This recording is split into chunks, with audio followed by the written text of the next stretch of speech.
Testing. 1, 2, 3. Sounds good.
Studio Galaxy 473. Welcome, Studio Galaxy 473 in Confero. And this is our regular Saturday program, and we encourage you to share our program. We are the new kids on the block. We provoke discussion. We speak on any topic. We accept challenges. You could take issues with us, dispute us, etc. Today is the agriculture program. And as usual, we have Joshua with us. I like that, Joshua. Joshua is a significant name in the Bible, and when we speaking in Grenada, Christendom is an important thing. When a man have his name Joshua, he must know you have some role to lead. You don't have to get recognition, but you must continue to do it. And we have with us also BJ. I think BJ is enough. BJ is one of the individuals in our country that don't speak it, but he do it. So if you want to find out who BJ is, then you have to go in agriculture to find out what it does. And this morning we're talking about strategic plan. Everybody like to run the mouth on strategic plan as if it's some, you have to get some rocket science. It could be done. So we're going to provoke that discussion this morning. And who better to do it than Joshua and our own regular farmer, BG. Yes, gentlemen. Yes, good morning to everybody. Mr. Pierre, our technical person behind the scene who does such a good job. The diaspora, those at home and worldwide. Pleased to be able to contribute this morning again to agriculture discussion. I'll just let Bijo say a good morning to you all. Morning, Joshua. Morning to the listening Good public. morning. Happy to be here once again in this Galaxy Studio 473. As usual, happy to be in the company with Mr. Pierre. Okay. Well, we want to talk about strategic planning for agriculture this morning. First of all, what does that mean? Usually, the simple way that people explain strategic planning is creating a roadmap for your industry so everybody knows what the road is and where to go down. It sounds like a big kind of scientific something, as Mr. Pierre was indicating, but it's not. It's just creating the road. That you're gonna use, whether for poultry, whether for cattle, etc. But one of the issues that has been mentioned quite a lot by both the ministry staff and farmers is that we don't have a strategic plan for agriculture at the moment. Given that we are 50 years in the making as a developing nation, it's probably about time that we turned our attention to creating the framework for agriculture, and having a plan is very important. Having a data collection system is very important for agriculture. And why I think it's even more important now is because something is happening in the country that is a good thing. But I just think we need to add a little bit more to it. So at the moment, we are celebrating farmers' contribution. I've seen meetings being held in different parts of the country to acknowledge farmers, the contribution that they're making. And I think that's long overdue because part of what we have to do in terms of gaining recognition for agriculture is that we have to have awards and we have to have meetings and acknowledgement, etc. And that's been a long time coming. So I give credit to those people who are doing that. That was a suggestion that was done also in the previous administration, but it never got much mileage. So I'm very glad that it's been taken up now. But along with the celebrations and the acknowledgement of the farmers, which is so long overdue, there's certain controversy that will be there until we iron it out. And that is like, are we getting recognition for the people who actually are doing innovative, creative work in farming? Or are we just giving kind of recognition to those we know? So in all systems, you have these little kinks that you iron out after a few years. So I'm bound to hear coming to me, oh, this man don't do nothing and they give him that. But this is just silliness. We will get it right eventually. The main thing is that we've started. And we don't start from a panacea of knowing everything, being able to do everything, being able to get everything right straight away. The Rolls Royce that was made in 1900 is not the same Rolls Royce that is being made now. So there has to be a process of evolution taking place where we get better and better. So as well as that recognition of farmers, which I've said for the third time, so much welcome, we also have to make sure we have that enabling environment being created behind the scenes as well. And one of the key element of that is a strategic plan for the industry, a proper data collection system for the industry. And one of the things that many of the thinkers have said to me is that we need a think tank for agriculture that basically is not party politically aligned, but it must be the best thinkers. It doesn't matter whether you're a NNP or NDC supporter or whatever. That should not come into it. We're into nation building, and people who are interested in nation building and have a contribution to make, they should make it, and they should be welcome. And we had a BJ on the program about 2 weeks ago or so, I think, or maybe even longer, I'm not sure. But one of the things he said that stuck in my mind was that when we're doing plans for agriculture, it must include the various political parties, and it must be inclusive. I think that's the word he said. It must be inclusive. And I think that is absolutely right and correct, because when you're planning for agriculture, you have to have a 50-year plan. And that 50-year plan has to be broken down into 3-year plan or 5-year plans, whatever is appropriate. I know at one time we used to be big on the 5-year plan, and then they said the world is moving so quickly, we have to have 3-year plans and we have to review them yearly.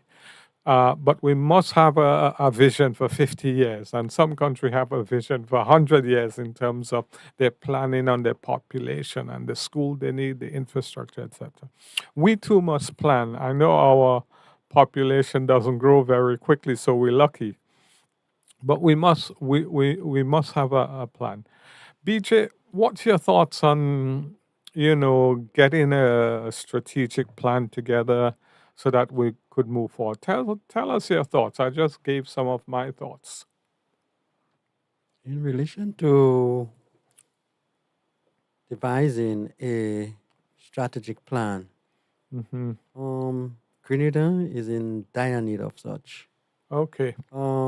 As I mentioned before, if you don't know where you're going, any route taking you there. All You right. must have a plan. Yes. And don't let the name get you despondent or start wondering what Yeah. it is the guys I'm talking about. What is this complicated? It isn't complicated. A strategic plan is not complicated. Okay. Thank you. Joshua, first you have to do what you call situational analysis. You have to know where you are. Mm-hmm. What's the current situation? Yes, and Yeah. what you were talking about data. Mm-hmm. As you know, we are short of data because Grenadians don't like to keep records for one reason or another. Mm-hmm.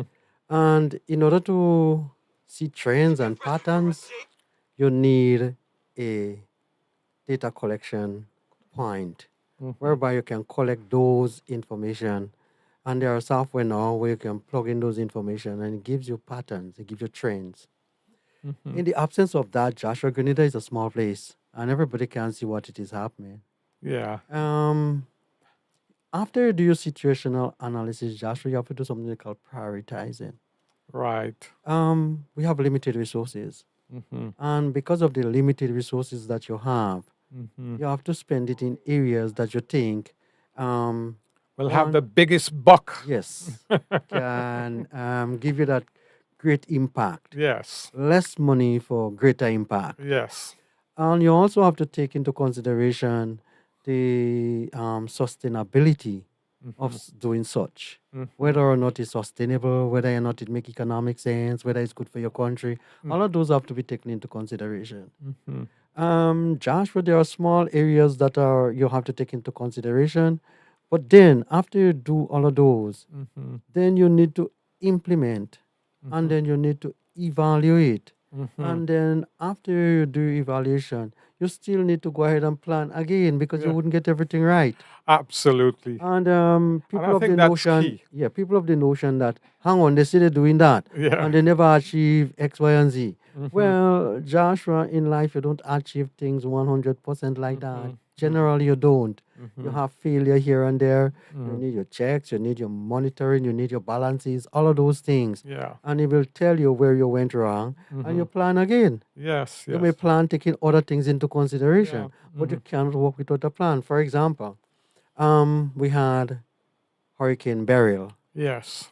and you see what happened to the agriculture sector in certain areas. Yes. Yes. Yes. We had quite a bit of damage with nutmegs and cocoa, soursop and stuff. Now, if you're going to rehab or resuscitate that sector, it simply means, Joshua, you need to have a plan to do it. Absolutely. And people And with must know limited the resources, plan. and people must be inclusive Yeah. in devising those plans. And that's another thing that you said, inclusivity. Yes. And I remember trying to explain or asking you what it meant. And basically, inclusivity means that we all have a part to play and we all must be part of the solution. And it shouldn't be political. Yeah. And too many times we stick on politics in Grenada and, decide, well, if you're not supporting me, whatever you say isn't good. That's not the right approach because, Joshua, you cannot have sustainable development without inclusivity. inclusivity is one of the main pillar. Yeah. Just like all the thing need to be viable. But So you need to have inclusivity. yeah. And if you don't have inclusivity, then you have serious problem Yeah. achieving your objective. So what I'm hearing you saying, BJ, and it's a slogan that just come to my head. We have to kick politics out of agriculture. We have to kick it as far as we As can. soon as you creep in, So you have trouble. yes, as soon as it creeping in, we had trouble. And there are those who would argue, if you're doing agriculture, you can't keep politics out. Well, that they all intertwine. However, Yeah, you need to draw the line. it must It must not have, be party it political. must be It must demarcated. be a sense of nationalism and what's best for the country. Joshua, how about now we have NDC governing our country? If Yes. we're devising a national farm plan, which is what we should be doing, we need to have NNP represented. You need to have the churches, you need to have the NGO, you need to have the union, you need to have the workers, you need to have everybody. You understand? Included. Therefore, when you come out with a plan, when you basically, say, hang on, this is the blueprint, everybody's included. So next year or next few years or next whatever, if you have a change of government, you don't have a change of plan. No. They may do things slightly different, because they may continue. have, different tack with regard how they achieve certain things, but the general plan remains the same. I like that, BJ. I like that inclusivity. It warms my the blood collective because way, Joshua. we all have a part to play, and there's nothing greater Grenadians can do than contribute to the nation building. I don't care what people say. Individually, you might be the best in the world, but the opportunity to contribute to your country is the greatest of all gifts. Yeah. You Let know. me give you an example. And I'm just taking it at the micro stage. I do lots of watermelon and cantaloupe. In fact, I used to. And Mr. Pierre, who is sitting right there, recognized that and said, hang on, BJ, you know something? You have water source close by. You have lots of cantaloupe and watermelon. Could we, coordinate in a joint way? I bring in my bees on your farm. You get pollination, you get increase in production, and I get the honey. How about those? That's what planning is all about, Joshua. Maximizing your output Yeah. with minimal resources, and sometimes you have to do it collectively. If I was to probably doing bees, then it takes too much of my time. So you have people being And specialized in so much. expertise. Exactly. So you have people specialized in certain areas, and you pull those resources together to come up with one package. And this isn't hard, Joshua. Yeah.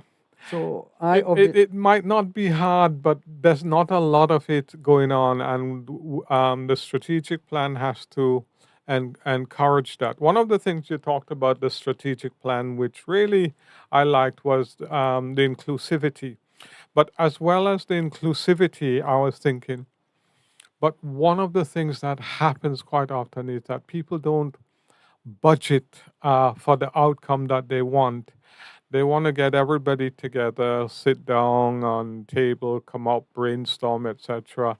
But there's no planning for a professional outcome whereby you have a budget for the writers, because the writers are critical. The writers as well, they don't necessarily know that much about agriculture, but by listening and taking different points of view from the stakeholders, they're able to put a plan together. And then when you read it, you think, whoa, that man is brilliant. But the man's not so brilliant. It's just that he's putting down what the people have told him in the plan. exactly. So that is important. We have a financial budget that's realistic. So for people to buy into it, Joshua, you need inclusivity. Because remember, the people who are going to implement your plan is the farmers. You're just devising the policy and setting direction for the people to follow. Yes. So, for example, Clarity. we have 200 acres of nutmeg damage. We are about to plant it back. We need to know where are the resources coming from. We need to know who we're targeting. We need to know where the planting materials coming from. We need to know the time span as to, when we set out to do what. And you implement. It Yeah. isn't hard, Joshua. And it takes less resources if you plan. It's when you don't plan properly, money are being spent left, right, and center uselessly. I mean, Okay. for example, we have what, 15 million or whatever million they say they have to resuscitate the agriculture sector after Hurricane Beryl. And they Okay. said, hang on, we're going to give farmers who have 5 acres and less X amount of money, and people who have five and above Y amount of money. And then you suddenly find that those money aren't distributed properly. You have people who had major damages not being paid, people who hardly have any damages being paid. So when you're distributing money in those, political manner, not from an economic standpoint, then you have issues. Yeah, and I thought about the money distribution because when it first came out, it was came out as income support because one of the things that me and Mr. Pierre talked about, and Mr. Pierre always made me laugh, although it's not a laughing subject. You see, he used to, some of the farmers go die. Before they get this money. They go die, and they have no food, no income, nothing whatsoever. So you need. And I think he was Well, absolutely Mr. right. Pierre is not just absolutely right. Yeah. He knows, all right, for a fact that hang on, and he has the age to know that, he have the experience to know that, he has the knowledge to know that. Yeah, he came That from Ivan. if you have issues like those, Joshua, you need something they call carrying capital. In the Right. meantime, Mr. Pierre was saying, while something is growing, the horse need to be fed while the grass is growing. Yeah. Well, yes, that is absolutely true.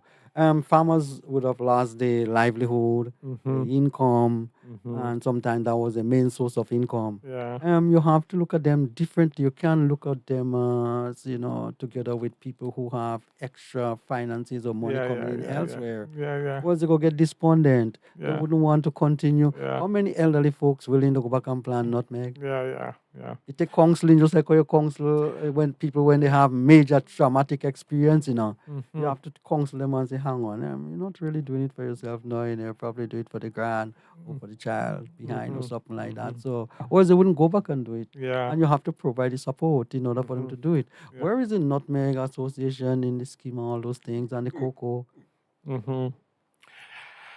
Yeah, they tended to be a bit quiet in during that period, and it would have been nice to. Even now, they are They're very still quiet, quiet. yeah. Okay. Yeah. And they Because, should be the one that coming up with the plan and say, hang on, you know something? This is what Coco, this is the blueprint we have yeah. to move the sector forward. Yeah. You take that plan now and you tailor it to suit Yeah. based on the existing situation, Yeah. based on the situational analysis. Yeah. So cocoa and nutmeg then would be a subsector of the They have to strategic be plan. part of the plan. Yeah. And so the expectation would be to use the expertise to at least have the draft plan for that area there for discussion. Yes, they have the monopoly. I don't know Yeah. if you know. Yeah. We don't do transaction outside of them. They are the Yeah. central facility to do Yeah. those. Yeah. And I'm saying that this is the reason why that sector is struggling to move forward because the manner in which we structure them is just to buy and sell things Okay. and not to look after the people who are producing those things. And they need to have that mandate also, not Yes. just to Yeah. buy and sell stuff. Yeah. And then you can take all the pressure on the government per se. The government still have to give those people money to pay back pay and all of those things, when the year comes. Yeah, but GCNA has a lot of asset. I've seen the buildings that they have all around the country. I've seen the headquarters. That's a lot of asset. And that's probably about 10, 20 million in assets that they have. Close to 100 And million. 100 million. The last time, a few years ago, when they do their books, they had $66 million in terms of asset. Whoa. quite a bit. Okay. Mhm. So when it comes to the farmers are the shareholders, I take it. So the farmers own GCNA and they get the premium every year. That should be happening. I'm not sure. That's probably just in Okay. theory. Okay, but that's how ideally it It should be should be. because when a man dies as a farmer, he should be able to pass on his shares to his son or his daughter, because he's contributed to the organization and he has a stake in it. And if Yeah. that's not happening, I hope we start looking at how It's we not make that. I can tell it's not happening. Oh dear. And it's sad that we structure our association in the way it is structured in, like, Hmm. 14th century business. Yeah. We have ordinance, what, 1946, Yeah. without changing one word in it, like a Bible. And we're Okay. living in 2024. Yeah. You understand what it is happening to us? 80, 90, almost 100 years. And we're still functioning with the same little piece of book that they give us, and we're not Yeah. doing Yeah. anything Yeah. to it because we're comfortable. Yeah, yeah, yeah.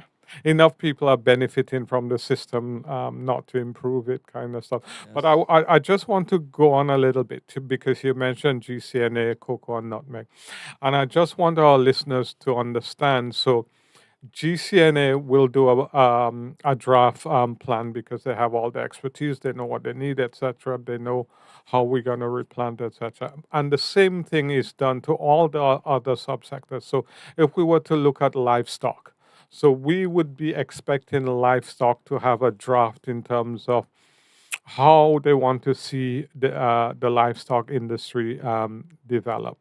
And livestock would have a number of other kind of sectors to it. Poultry, we talk about pigs, cattle, etc., etc. And then we'll look at the beekeeping. So each of the subsector will have the plan, and then we'll have one master plan, including all the sectors, not only including the sector, but because of the inclusivity, including the nations, including trade unions, including intellects. Mr. Pierre can't find our intellectuals, but we'll find them. And having put that together, which just saying it sounds like a big undertaking, BJ, and it's going to take some time.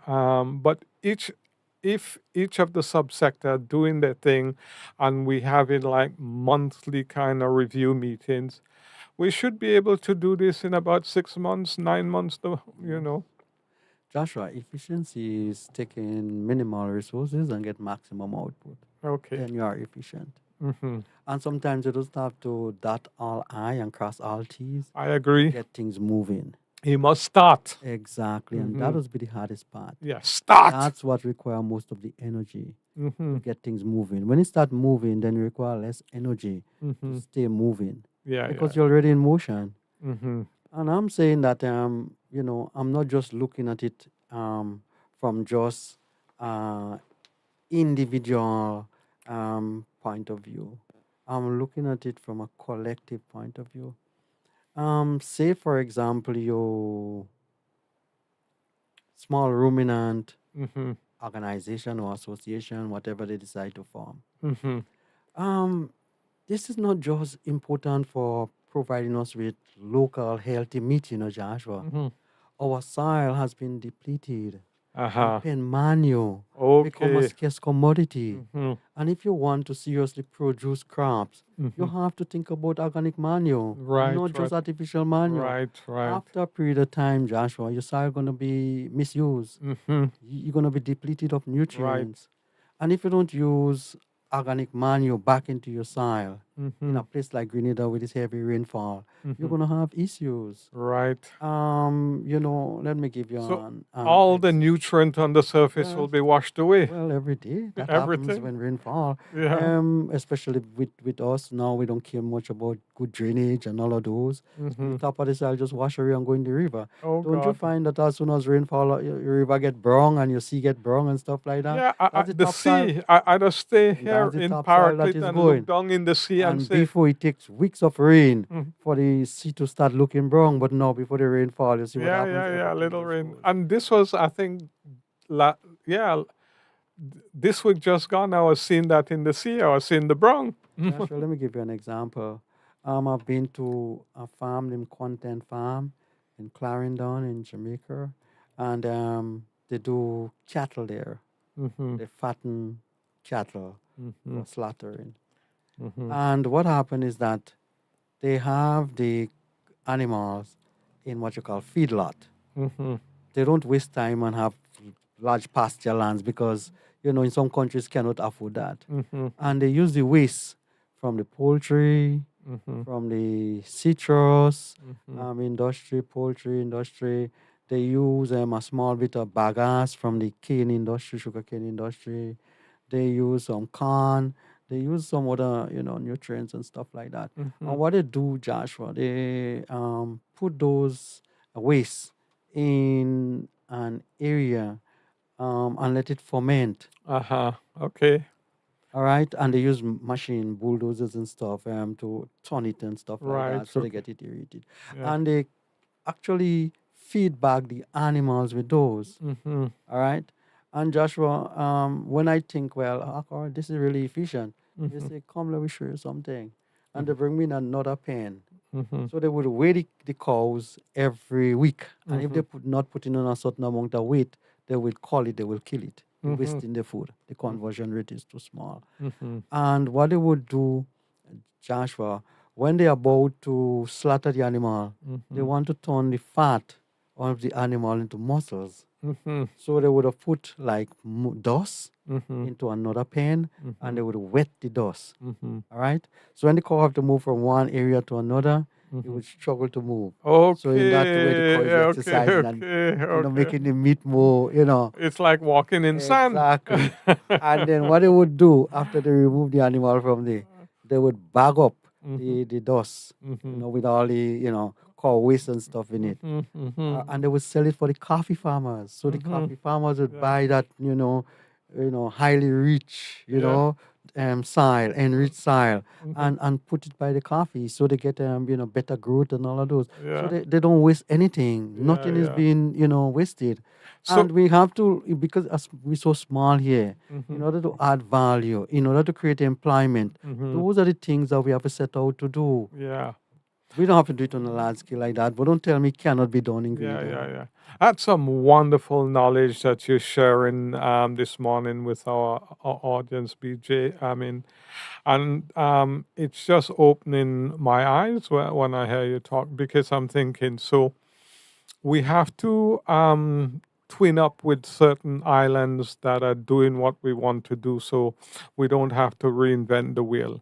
And one of the things that's been happening, I sense it, and I sense there is a movement from the Grenadian elite, some of the elite, to rekindle our connection with Africa. And sometimes I see African farmers. And one of the things that I saw was the banana stalk being cut up and made into feed. And it caught my attention. And the farmer was saying, you don't have to buy this feed, you could make your own feed. And I think this is where twinning with certain countries, islands, is so important for us to accelerate our development in Grenada.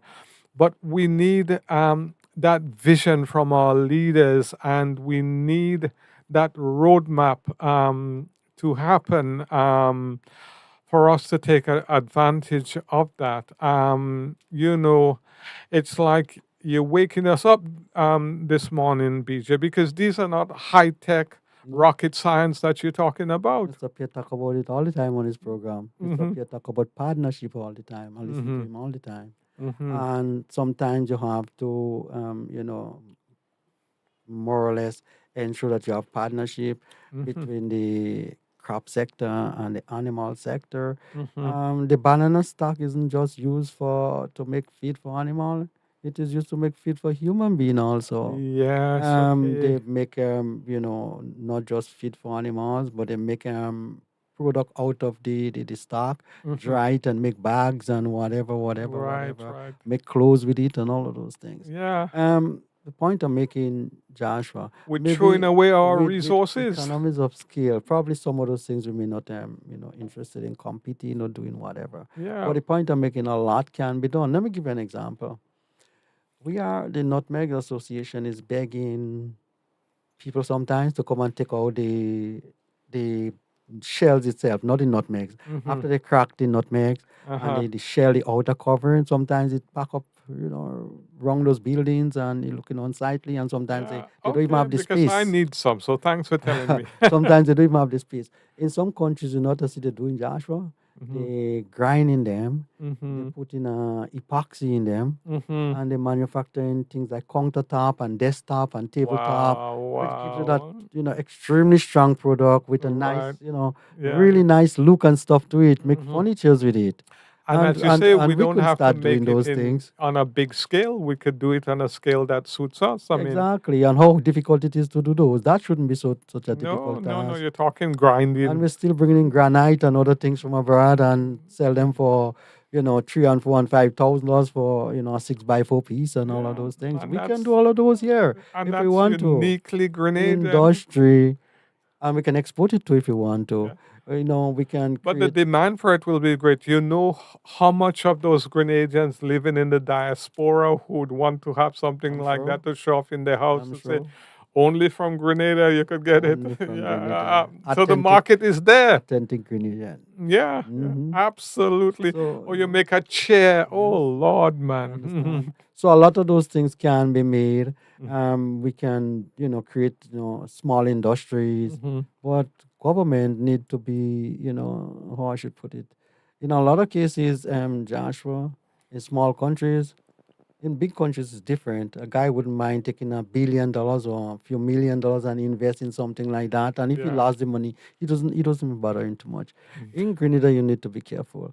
And I'm saying that government, in a lot of cases, has to take the leadership role. They mhm, have to be the innovator. mhm, And we have a lot of bright people in the ministries. mhm, So they can come up with projects of such, we mhm, have the mhm, GIDC, mhm.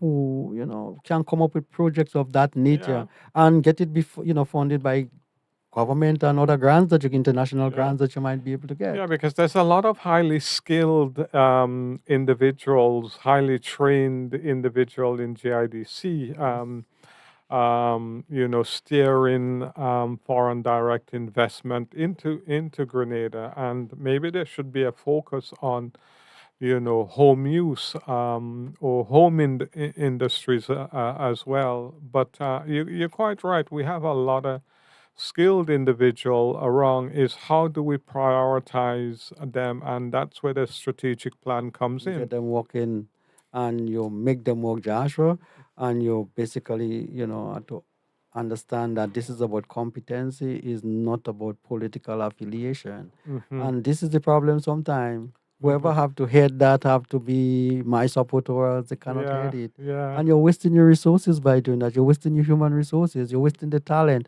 and yeah. you're wasting the country time and money too, Hmm. to be thinking that way. Yeah, And this is a problem that we're having. And I'm yeah. speaking about this government. I'm speaking about, Mhm. we approach in general. Yeah, We yeah, tend to see things from a yeah, political standpoint yeah, all the time. yeah, yeah, yeah. And My it supporters. destabilizing your country. It Yeah, ruin your economy. yeah, because that system means that you could never really push ahead. You can Exactly. never really You have too run much ahead because resistance.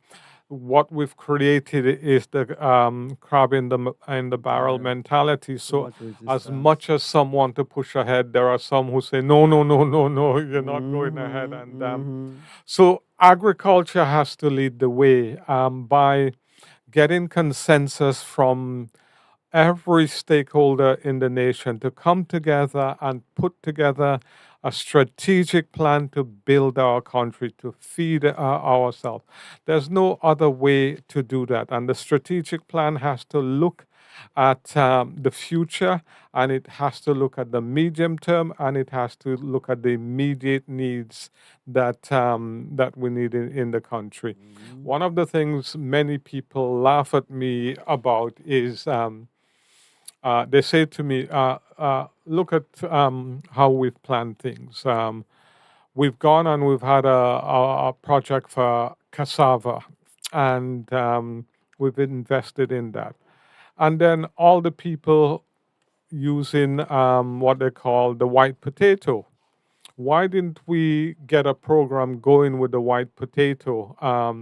It's not to say we shouldn't grow sweet potato, we shouldn't grow cassava, but it seemed like if the demand was, the market was already there for the white potato and it needed to be grown in a certain type of area, more like closer to the rainforest. But the project concentrated on cassava, but the momentum for the use of cassava, which I'm told is far better and healthier, hasn't been there in terms of that continuation of planting cassava and using it. Joshua, it's a collective approach. And Mhm. when we're talking about inclusivity, we're Mhm. also talking about the education system. They have to be part of it. You have to Mhm. educate your people to eat properly. Mhm. You cannot leave people on their own, Joshua. They're going to do the wrong things, The wrong things are a lot tastier, in a lot of cases. But if you We're don't educate, creating diabetes, high blood pressure, exactly, we need to. I and mean, Joshua, think about it. You have school feeding programs now, Mhm. and you have to taste is something that you acquire, Mhm. and you have to ensure that the kids acquire certain taste for certain things Uh, now, and you the, don't have a 1 or 2 year expectation with regard to such yeah, activity. generational. Yeah, Exactly, yeah, a and whole decade may pass yeah, before you get a one generation sort of saying yes, we love that or we miss that every yeah. morning. BJ, let me share one with you because this one gets me. We have fresh fish and in abundance sometimes, and the saltfish. BJ, I love the saltfish. I know the saltfish have too much salt in it. It's not good. I should be eating. But you know what happened? That conditioning of the taste bud with the Mhm. saltfish has hooked me. And as much as I try not to eat, every so often I want saltfish. Yeah. And it's that conditioning. And you're so right when you say we have to educate our population. We have to educate our children because we should not be eating saltfish. Saltfish was when we didn't have refrigeration and the Englishman used to Exactly. send down the thing for us, and now we have fresh fish and we have, fisheries and all these things, and we're still going for the salt. And you know what? Saltfish, which is not a quality product as fresh fish. Saltfish sometimes is selling for twice the price of a pound of fresh fish. Happens. And I think, whoa, this is what conditioning can do. And unless we step in and re educate our population, all you go have me on diabetes and still eating saltfish. So you see what happens, Josh? This is things that you acquire. Hmm. It's not things like alcohol and drugs and stuff that you can just get But addicted to. I acquired the taste for You can that get as well, addicted to BJ. you can get addicted to certain food. I addicted You to see it and scotch. you know you're not supposed to eat it, but you are eating it still. Yeah, It yeah, yeah. happens. Hmm. And I'm saying that we need to ensure that we make our people, eat healthy and Hmm. get them, acquainted with certain Yeah. types of food that you know is beneficial for the health. Yeah, this is what you mean by inclusivity. It's Mm. it's wider and bigger than my mind is comprehending. And every time you talk, my mind expands a little bit more. How about patriotism? You have to support local. Hmm. You understand? You have to understand that. Hang on, when I buy a pack of cereal made up of cassava, local cassava, it's probably better than the one that make out of corn coming from elsewhere. And when I buy this, the money stays to locally. The Hmm. money is basically going back to the farmers It's of the country. it's circulating. Exactly. So Yeah. the money don't goes out. You Hmm. realize every dollar we make, probably 70 cents of it goes back out to buy Yeah. food and to do other things. Yeah. This is too high, Yeah. Joshua. Yeah. And the biggest one is tourism. Seems 85% as of seems as tourism. we have a call on the line of the person calling for the program. Oh, okay. You'll pick it. Caller, welcome. You're calling for the student Studio Galaxy 473 and you're live. Go right ahead. Caller, you're not calling for the program. The number to call is 410-3030. We always encourage you to call our program or you could write on social media and we will read your post. 410-3030. And okay, let's go. Yeah, so in terms of moving forward, as I say, that inclusivity, it's expanding all the time. And I think, we're going to have a beautiful strategic plan for Grenada. Just listening to BJ, we're going to have a beautiful, inclusive, national strategic plan for Grenada. And I can see within a few years production being ramped up to twice the amount that we're currently doing because we'll have the management information and we'll have the data to guide us. We'll have the market that already exists, and that education is going to be so important from the school feeding program go up from early birth. Gentlemen, one of the questions we must ask is who is going to bail the cat? Because many times we speak about agriculture and strategic plan, we also say it must be inclusive and not necessarily, well, we say not political, but once you deal with policy, you have not partisan politics. So now, who is going to bail the cat? Should that advocacy come from the government or should it come from the farmers, etc.? We have a caller on the line? Yeah. Who should it come from? Well, I think, we are the people, and I think sometimes we underestimate our power. I think people like myself, BJ, yourself, we are the ones who have to create the groundswell with government to make this happen. I've been advocated from my time I've been back home to do things. And certainly one of the things that I would do is advocate whenever I get an opportunity to those in the meeting that this is the way forward. I will speak to our minister, I will speak to our PS, I would speak to our head of extensions, etc. I'm one of those who believe in advocating, and once we get the consensus and we know, well, yeah, this train has some fuel in it, we go. But I think, as we've said in the past, it's probably a mistake to always kind of look for the leadership from government. I think even this little program, in its own little way, has a contribution to make in terms of nation building. You don't always have to be a part of government to make a contribution to nation building. And I think this is something that not only farmers and those who are thinkers recognize is needed, but the ministry recognize that So it's very much needed as well. we have a caller trying to call Craig. Maybe you have to take him on your phone. And while you look at it, let us say we have the Nutmeg Association, we have the Cocoa Association, we have the beekeepers. So if why these organizations don't take the lead?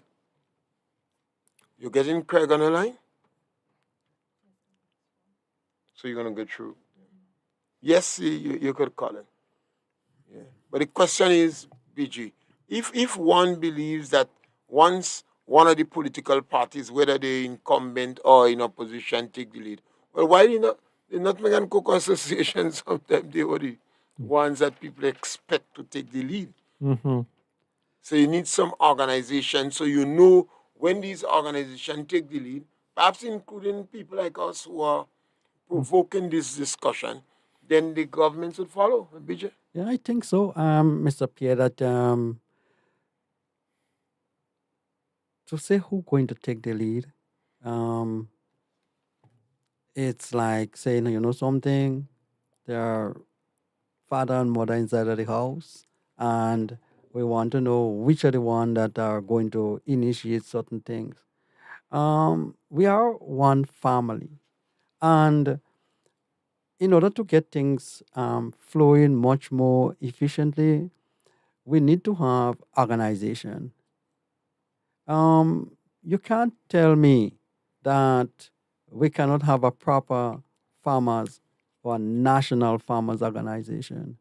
Long overdue. Overdue. Mm-hmm. In that way, um, when information come from that organization, it basically come from the farmers of your country. Yes, It's yes. difficult to get every individual farmer to come out and Mm-hmm. share views from time to time. Mm-hmm. But the world that we're living in, how Mm-hmm. difficult it is to have farmers online and have them able to contribute towards the organization. You Mm-hmm. can meet online. Mm-hmm. The government can have a national farmers symposium once a year or twice a year Mm-hmm. where everybody can come to Queen's Park or somewhere and sit down and discuss their own business, where the government can listen to Mm-hmm. what it is that the farmers are saying, where we may have shortcomings, where we have progress, and we have a whole report being given. So Yeah, you have continuation. yeah. Um, Joshua, we too haphazard, we too haywire. We're We get changing that, we get up DJ. from time to time and we say, farmers come out, we're having an award ceremony, and we're having a this should be an annual something. It Yes, shouldn't yes. be something that come out of the blues because you want to get some popularity or you want to make Yeah, some political mileage or yeah, something, of yeah, that nature. You have to look at this thing differently. I'm yeah. saying that yes, the government may be the one to initiate and set direction and policies and stuff like that, but Mm-hmm. the policy has to come from the sentiment based on the Yeah, request yeah, of the people who are going to implement it. yeah. And I'm not saying that you cannot set directions and basically guide people as to the way they should be going, because you have the technocrats and you're the one that may have to help initially with the resources. Uh-huh. But there are certain projects that Mm-hmm. you may want to start off, Joshua, and you Mm-hmm. may need the government to initiate it. The government Mm-hmm. can take it out of the hands later when Mm-hmm. you wean it off to the people or the appropriate authorities, or make it statutory bodies or whatever. But in Mm-hmm. a lot of cases, some of those things require investment, and the Mm-hmm. investment have to come from the government. That's why we pay in tax. That's why countries give us money. So we're able to do those things and then without having much of a problem. Mm-hmm. Joshua, what we have to strive for is independence. What we have to strive for is greater employment. What we have to strive for is to make the country more productive. Mm-hmm. And the way to do that is to set up small industries. And the agriculture sector have its role to play. In fact, you have a major role to play with regard to Mm-hmm. that. And we just paying it lip service and we're not taking it serious, and it's irritating. Trust me, it's irritating because that's an area where the potential for doing all of those things is huge. Mm-hmm. Yeah, I mean, take for example, Mr. Pierre always talking about that. He's talking about the beekeeping industry. right. This is a multi-million-dollar industry if handled properly. Mm-hmm. And a lot of people can get involved in that in a serious way. Mm-hmm. And it's not too difficult or too tedious a husbandry that Mm-hmm. people cannot follow. You cannot train people to do those. But Yeah. when you want to start up someone with 3 and 4 and 5 hives, you're wasting time. Mm-hmm. You should have the Maryville Agricultural School functioning where people can go there and do 6 months courses and stuff like that. And they can get 30, 40 hives when they come out there. And you pay for it over a period of time, but that person are qualified now to do the job. Where are the education to produce the next generation of farmers? We don't have those. You have people like Master Carl and them who, fairly good at producing CMOS. I could Mm-hmm. say very good. Mm-hmm. But here we are. Jamaica just started recently, and they're exporting to the Yeah. US in large quantities. We should Wow. be exporting container CMOS to Right, some of right. the developed countries. In that way, you have an industry. In that way, somebody can do CMOS and make a living out of it. But when you Right. have people on subsistence level, you do a little thing here and you run go for a little construction work over there, and you see where you get a little painting job around the corner Yeah, there. yeah, yeah. No, Joshua, you need to create sustainable development. That's what we're looking for. Right. Formidable, Right, permanent right, right, employment in the right, agriculture right. sector. We want to build a proper economy, proper sectors. We don't want this kind of thing that you say one day you hear, the next day you hear. But one of the things that I saw listening to you, one of the things that comes to mind is that in the strategic plan we have to look at the infrastructure of agriculture, because one of the things I saw, and it came to mind now, there was something like a national farmers organization being run by marketing board Mr. Fitzroy James, and now Fitzroy has left marketing board, and marketing board is in semi-operation, and so that died. And I think that whole setup was basically designed for a certain kind of group to give them the control, marketing board, and some of the personnel in marketing board. Now, I think what we have to move towards is that national farmers organization where people realize that they come to contribute for whether a couple of years or whatever, but they're not there for life. Just as cities grow with new people coming in and with fresh ideas and people leaving to go to different places, we have to learn that, in terms of developing our country, you don't have to be the individual who gets the credit all the time. What's important is that the work is done, and it doesn't matter who does the work. What's important is that it's done. But we have a tendency, once we have a position, we don't want to let go. We want to stay there forever, and that's not always the best way, because you could give up your position and still contribute to the organization. So that way, you have more people kind of being developed and trained and learning, etc. Sometimes, I've seen it, it's hard for people to let go.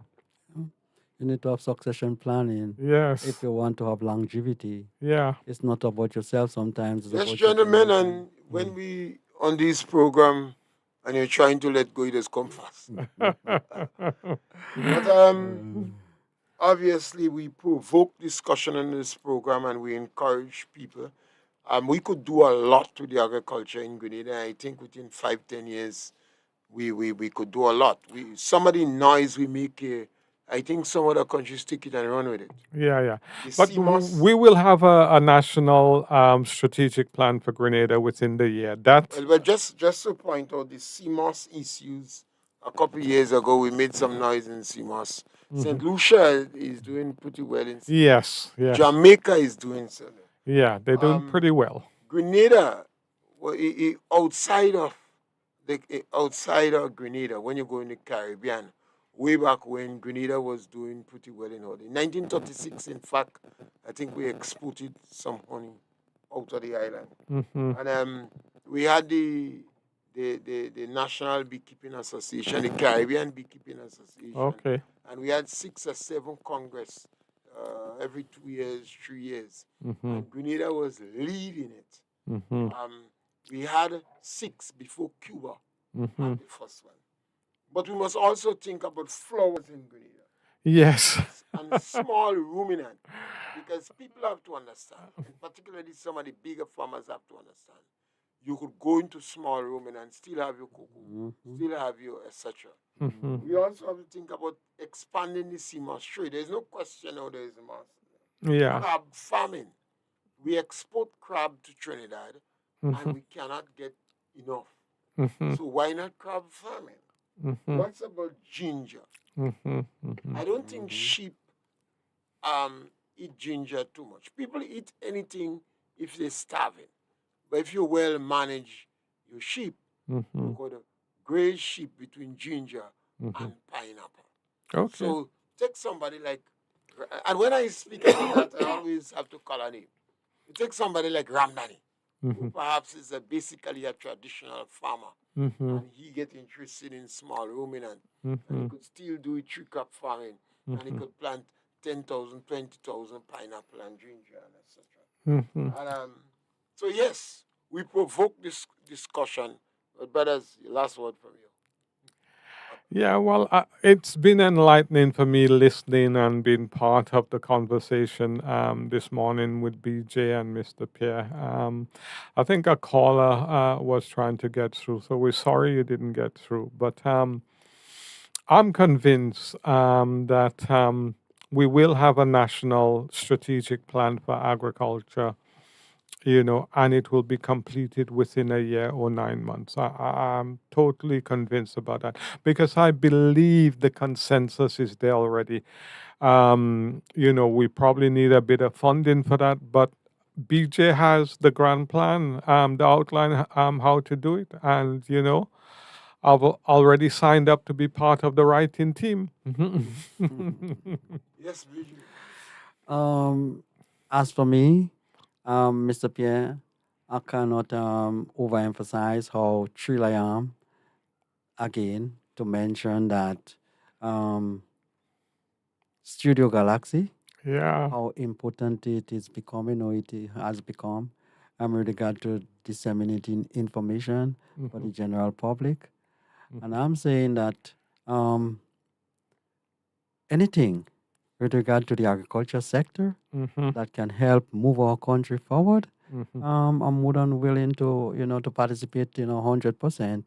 The thing about it, Joshua, is that I would like to see people who are speaking about developing the agriculture sector put their money where their mouth is.